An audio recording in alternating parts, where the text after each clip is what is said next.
Abrir um pet shop como MEI é um erro? Cuidado antes de tomar essa decisão. Se você está pensando em abrir um pet shop como MEI, porque parece mais simples e mais barato, para tudo por alguns minutos. Essa decisão pode parecer pequena agora, mas ela pode definir quanto dinheiro você vai deixar na mesa nos próximos anos. E hoje eu vou te explicar exatamente o que quase ninguém te conta sobre isso, porque empresário bem orientado não paga imposto errado.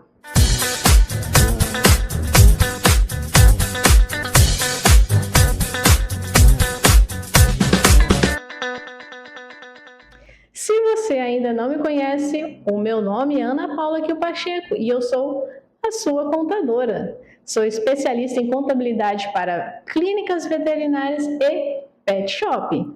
E aqui no canal eu ajudo empresários do mercado pet a estruturarem a empresa de forma segura e lucrativa desde o início. Se esse tipo de conteúdo faz sentido para você, já se inscreve aqui no canal, ativa o sininho e deixe seu like, porque isso ajuda muito o canal a crescer e alcançar mais empresários que estão começando agora. Mas agora vamos direto ao ponto. A pergunta que eu mais recebo é: pet shop pode ser MEI? E a resposta mais honesta é: depende. Mas o problema não está na possibilidade, está na decisão sem estratégia. No começo, você está todo empolgado. Você está vendo ponto comercial, pesquisando fornecedor de ração, equipamentos de banho e tosa, porque tem muitos pet shops que também têm a prestação de serviço de banho e tosa.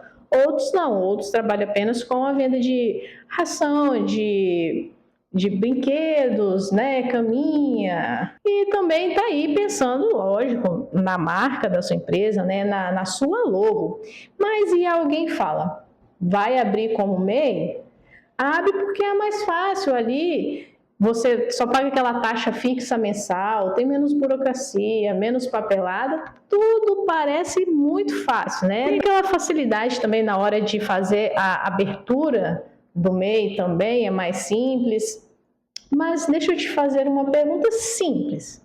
Você está abrindo um negócio para ficar pequeno ou para crescer? E por que essa pergunta? Porque o MEI ele foi criado para negócios muito pequenos, com um limite de faturamento anual que, ao meu ver, é pequeno, de R$81 mil por ano. Isso se sua empresa tiver sido aberta em janeiro ou já há algum tempo, porque se sua empresa for aberta naquele mesmo ano, digamos que ali em março, você não vai mais ter 81 mil, você vai ter os valores proporcionais a 10 meses de empresa aberta, de faturamento. Então, não é mais 81 mil. Então, você está começando, você tem aquele desejo de crescer? Lógico que tem. Todos nós temos o desejo de crescer a nossa empresa. Porque, pensa comigo, um pet shop, né? Ele vende ração, vende acessórios, faz banho e tosa, tem um giro alto de estoque. Então, ele é como um mercadinho, só que do nicho de pet shop, do nicho para animais. Então, você compra estoque, vende, gira o seu capital. Se o faturamento começa a subir rápido, o que é ótimo, né? Você pode bater no teto do MEI antes mesmo de perceber. E é aí que começa o problema.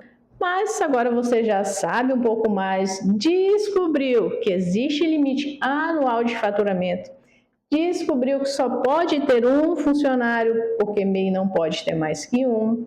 E detalhe, o salário do funcionário do MEI não pode ser acima do limite do salário mínimo ou acima do limite do teto da categoria que o seu funcionário faz parte.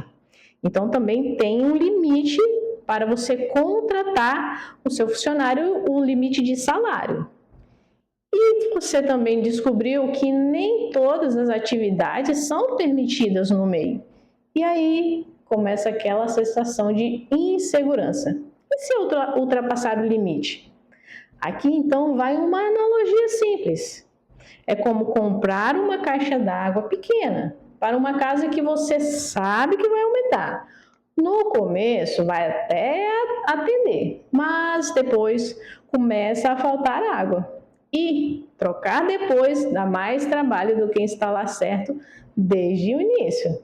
Então, se você ultrapassar o limite do MEI, você pode ser desenquadrado retroativamente, ou seja, se você atingiu o limite do mês em maio, não quer dizer que dali para frente que você vai ser desenquadrado, não. Você vai voltar lá em janeiro.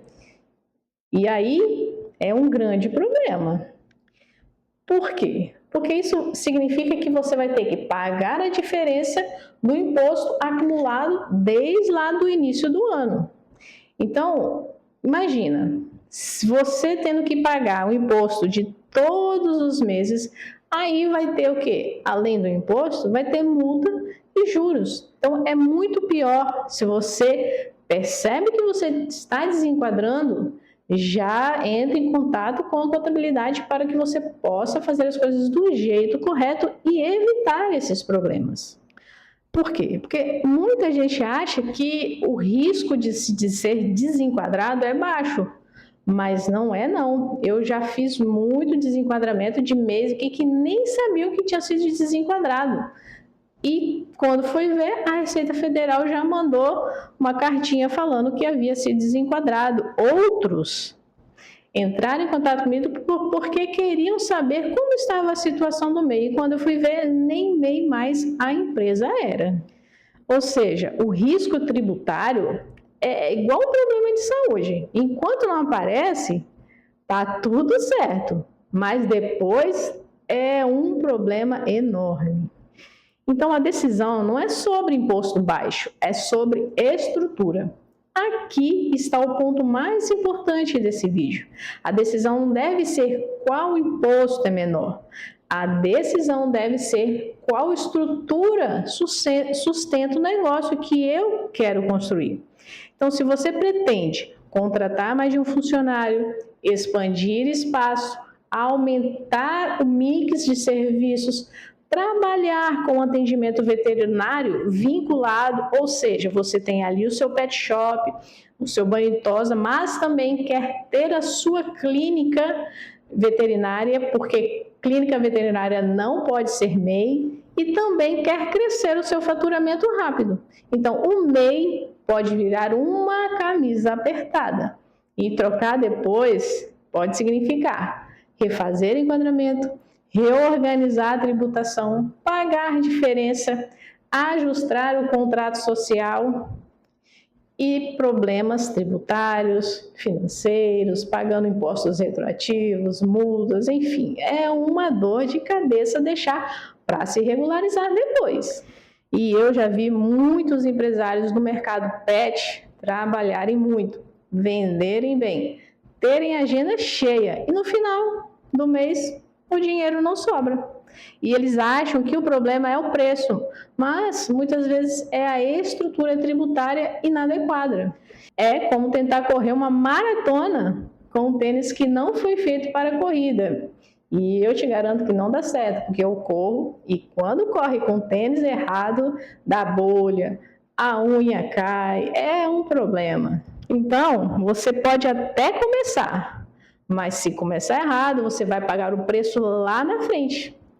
Então, se isso já está fazendo sentido, comenta aqui embaixo a estrutura para eu saber que esse conteúdo está te ajudando. Então, meus amigos, antes de decidir se você pode ou não ser MEI, você deveria ter clareza sobre 5 coisas. Primeiro, projeção realista de faturamento no primeiro ano. Segundo, margem média de produtos e serviços. Terceiro, número de funcionários previstos. Quarto, plano de crescimento. Quinto, tipo de atividade que realmente será exercida. Sem isso, escolher MEI ou qualquer outro regime é um chute.